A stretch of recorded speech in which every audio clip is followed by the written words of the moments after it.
Salut, c'est Minou Calier et aujourd'hui on se retrouve pour une chronique de série numéro 3. Et donc je vous parle d'une série que j'adore en ce moment, il n'y a que 4 épisodes qui sont sortis mais c'est une série d'été donc en fait ça va aller vite. Et donc c'est Braindead, enfin ouais, je mettrai la fiche. Cette série est géniale, franchement je vous la conseille, le premier épisode n'est pas si bien que ça mais t'as envie de savoir ce qui se passe. Donc je trouve ça vraiment, non franchement je trouve ça bien. Enfin bref. Donc oui c'est ça, c'est une série d'été, il n'y a que 7 épisodes, il y en a 4 qui sont déjà sortis et qui sont vachement bien. En fait, ce sont les réalisateurs Michel et Robert King, donc qui sont en fait les créateurs de la série The Good Wife, qui a de nombreux fans. J'ai jamais vu The Good Wife, hein.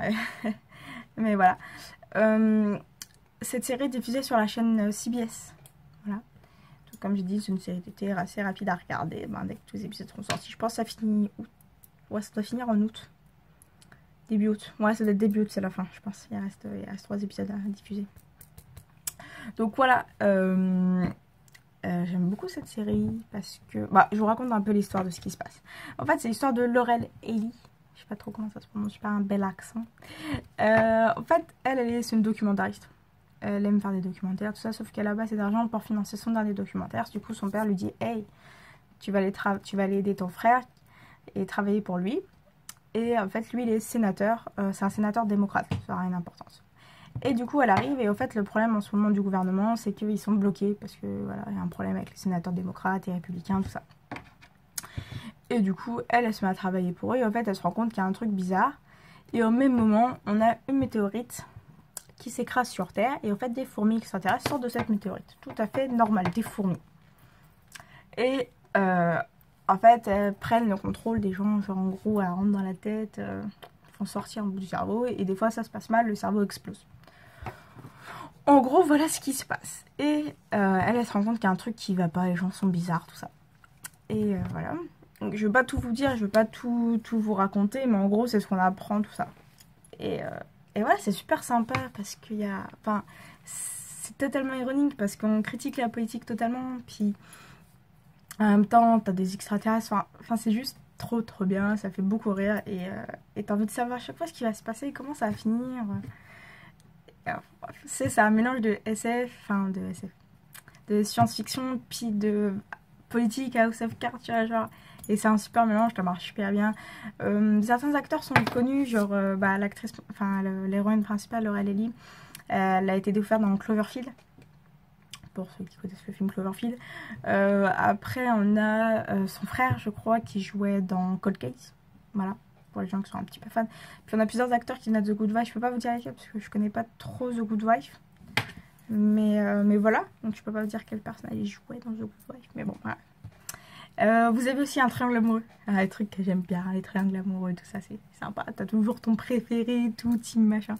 En fait, elle hésite entre un sénateur républicain là qui est magnifique.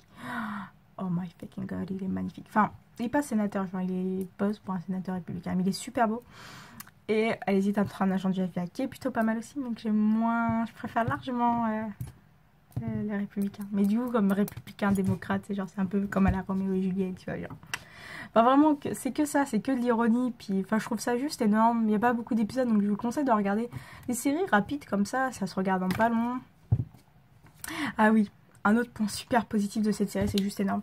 Vous savez, genre précédemment machin, et là ça se fait en chanson, juste genre petite chanson toute sympathique qui raconte ce qui s'est passé dans l'épisode d'avant. Et je trouve ça juste énorme. Et vous allez comprendre pourquoi en fait ils le font en chanson, ils vous l'expliquent là, Enfin, vous comprenez, mais je trouve ça juste énorme de faire ça. J'aime bien les séries, j'aime bien les séries où ça chante, tout ça. D'où Galavant. Oh, je vous parlerai de Galavant. Enfin bref. Revenons sur cette série. Donc en fait je vous le conseille vraiment parce que c'est une série qui est genre pas compliquée à regarder. Ça parle un peu de politique, du coup tu apprends un petit peu des choses. Puis c'est super ironique, c'est vraiment pour... casser un peu la politique, tout ça, puis l'extraterrestre, et te rajouter un peu de science-fiction. Enfin bref, je trouve que c'est un bon mélange, ça marche super bien, les acteurs jouent très bien, il y a une bonne dose d'humour, et voilà. Il y a des moments que je trouve qui resteront, franchement c'est une série à regarder, qui est pas longue, franchement, cet épisode de 40 minutes, c'est rapide là à regarder. Tu sais, tu te regardes ça même pas allez, en un jour, c'est fait, ou 2 jours max. Enfin bref. Je vous la conseille. Donc voilà. Je pense que je ferai une autre série. Je pense déjà avoir choisi quelle série je vous ferai la prochaine fois. Donc on se dit à bientôt. J'espère que ça vous a plu. Puis bah je sais qu'en fait personne regarde presque mes vidéos. Mais enfin bref, c'est pas grave, c'est le début. N'hésitez pas à en parler, le partager sur les réseaux sociaux, tout ça. Enfin bref. A plus tout le monde. Ciao.